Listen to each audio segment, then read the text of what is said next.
ऐसा नहीं है कि हमें बिल्कुल ही पल्ला झाड़ लेना है कि नहीं, कोई इम्पैक्ट ही नहीं होगा और बहुत ही माइल्ड ही है। बेसिकली ये पर्सन टू पर्सन, और कई लोग ऐसे हैं जिन्होंने वैक्सीनेशन नहीं लिया है, तो डिपेंड करता है कि उनकी बॉडी पे ये किस तरह से रिएक्ट करे।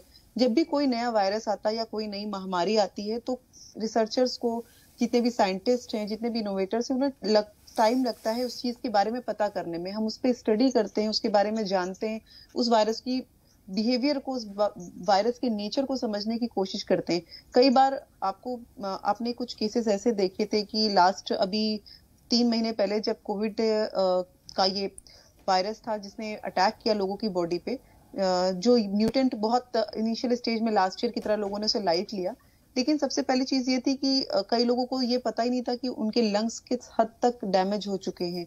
उनके फेफड़ों में 70 से 80% तक डैमेज हो चुका था, और इस वजह से न जाने कितने लोगों की मौत हो गई जिन्होंने लाइफ में कभी सिगरेट तक नहीं पी थी। और ये सिर्फ 7 दिन के अंदर पूरे फेफड़े खा गया था। मैं डराने की कोशिश नहीं कर रही हूँ, मैं एक इन्फॉर्मेशन दे रही हूँ ताकि हमारे साथ जो पिछले 4-6 महीने पहले हुआ है हम उसे याद करें। और हमें नहीं पता था कि ये वायरस ऐसे रिएक्ट करेगा।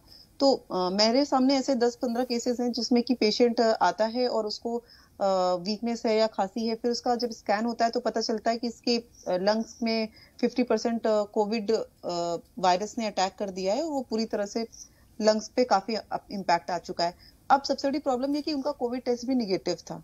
तो कोविड ने भी दो तरह से इम्पैक्ट किया। इसी साल जो भी प्रॉब्लम्स आई उसमें भी कई लोगों को निगेटिव भी था, बट उनके फेफड़ों पे बहुत इम्पैक्ट डाल चुका था। इस वजह से बहुत लोगों को पता ही नहीं चल पाया और उनकी डेथ हो गई। तो कुछ लोगों पे इसने कोविड पॉजिटिव भी था, बट लंग्स में 10 to 30% इम्पैक्ट था और वो रिकवर कर गए। तो बेसिकली 90% तक इन्फेक्शन वाले भी रिकवर किए। तो ये नहीं कह सकते कि ओमिक्रॉन उस लेवल पे खतरनाक होगा। नो डाउट, अगर उस लेवल पे खतरनाक नहीं है तो ये हमारे लिए बहुत अच्छी चीज है कि एटलीस्ट हम उस लेवल पे सेफ हैं कि जान जाने का खतरा नहीं है। और अगर ये सर्दी जुकाम खांसी की तरह आता है और जाता है तो कोई प्रॉब्लम नहीं। बट हमें लगता है कि काफी हद तक जो ये वैक्सीन का डेवलपमेंट हुआ है ये हमें काफी सपोर्ट करेगा। और तब हमारे पास वैक्सीन नहीं थी, हम इन बातों को भूल रहे हैं कि पिछले साल हमारे साथ में जो भी हुआ, या इस साल हम जिन कोविड में जिस लेवल पे इम्पैक्ट किया, तब हमारे पास वैक्सीन नहीं थी। अब हम वैक्सीनेटेड हैं, तो कहीं ना कहीं ये ओमिक्रॉन इस वजह से शायद बॉडी पे उतना इम्पैक्ट नहीं डाल रहा है। और डब्ल्यूएचओ का मैसेज ये है कि आप प्लीज इसे लाइटली ना लें। ये जो बातें हम लोग कह रहे हैं, शायद यही बात का कहना ही चाह रही है डब्ल्यूएचओ कि आप इसे लाइटली ना लें।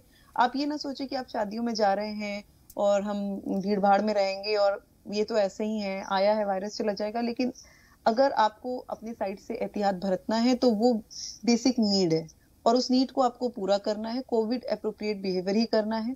और हमें बेसिकली इन चीजों को फॉलो करना है। बस डब्ल्यूएचओ यही कहना चाहता है आपसे कि आप इसे ग्रांटेड मत लीजिए, लाइटली मत लीजिए। और ये कितना इम्पैक्ट डालेगा तो ये तो आने वाला वक्त बताएगा, लेकिन हाँ, बेसिक लेवल पे अभी ये उतना ज्यादा खतरनाक नहीं दिख रहा है। और आप बस कोविड एप्रोप्रिएट बिहेवियर को फॉलो करते रहिए, क्योंकि कहीं ऐसा ना हो कि हम लापरवाही करें और फिर उन्हीं चीजों से हमें आगे जाके हम भुक्तभोगी बन जाएं। जी बिल्कुल। डॉक्टर निकिता, ये कहा जा रहा है कि